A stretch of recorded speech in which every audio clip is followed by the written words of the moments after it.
राम नारायण राम मंचावर बसून चुकीचे तर्क मांडल्याने काहीही साध्य होणार नाही। जे लोक धर्माच्या नावाखाली व्यवसाय करत आहेत त्यांना हे समजावले पाहिजे की पहा, मी लाखो शिष्यांना राहू आणि शनीच्या दशेचे भय दाखवून घाबरवू शकतो, पण असे करणे योग्य नाही।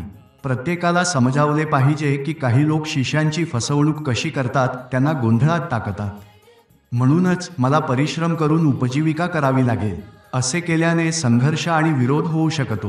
जर कोणी गुरु बनून इतर गुरूंचे सर्व डावपेच उघड केले तर लोकांची डोळे उघडतील, सर्वजण एकत्र जागृत होतील। अशा प्रकारच्या शिक्षणामुळे आपण अनंतज्ञानाच्या मार्गावर स्वयंचलितपणे पुढे जाऊ शकतो।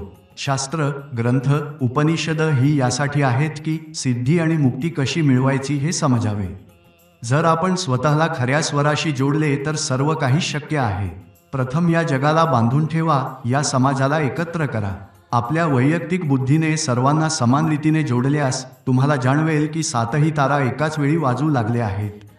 तुम्हाला वाटेल की त्या झंकाराचा नाद या यंत्रातून अशा प्रकारे प्रवाहित होत आहे की तुम्ही मंत्रमुग्ध झाले आहात। नदीचा स्रोत, मेघांचा गडगडाट, वादळाचा आवाज हे सर्व तुमच्या आतच आहे।